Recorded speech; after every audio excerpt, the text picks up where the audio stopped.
বন্ধুরা, দারুণ স্বাদের টিফিন রেসিপিটি আজ শেয়ার করলাম। চাল ও আলু দিয়ে টিফিন রেসিপিটি বানিয়েছি।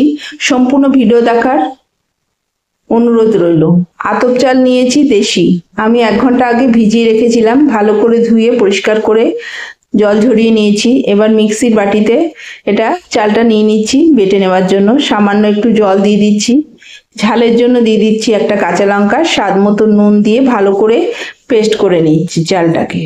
ভালো করে চালটা পেস্ট হয়ে যাওয়ার পরে দিয়ে দিচ্ছি আলু সেদ্ধ করে নিয়েছিলাম আগের থেকে, সেটা হাতের সাহায্যে চটকে দিয়ে দিলাম চালের মধ্যে।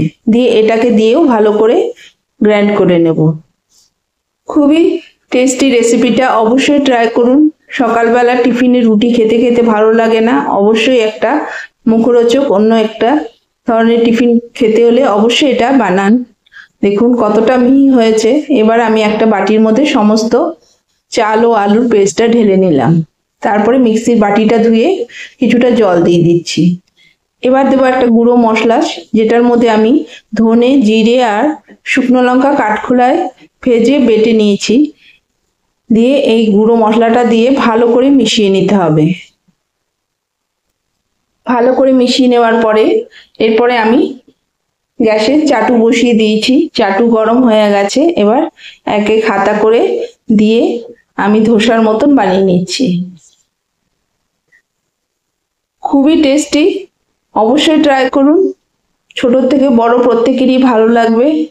রুটি খেতে খেতে সত্যি প্রতিদিন ভালো লাগে না, তাই একটু মুখটা চেঞ্জ করতে হলে এরকম ভাবে মাঝে মাঝে করে খেলে বেশ মন্দ লাগে না।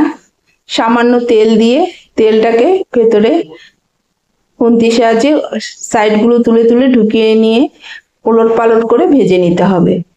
আপনাদের কাছে যদি ব্রাশ থাকে ব্রাশ করে তেল লাগিয়ে নিতে পারেন। আমার কাছে যেহেতু ব্রাশ নেই, আমি এইভাবে এটাকে অল্প তেল দিয়ে ভেজে নিলাম। ভেজে এবার তুলে নেব।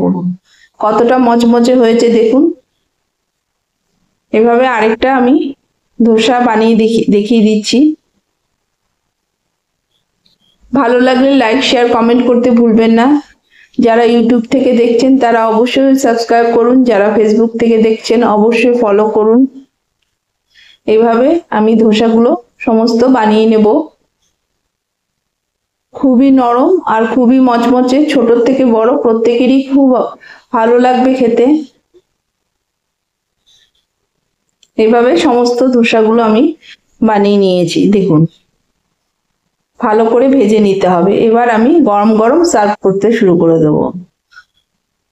ভালো লাগলে সাথে থাকুন। এভাবে নিত্য নতুন রেসিপি পেতে চ্যানেলটাকে অবশ্যই সাবস্ক্রাইব আর ফলো করতে ভুলবেন না।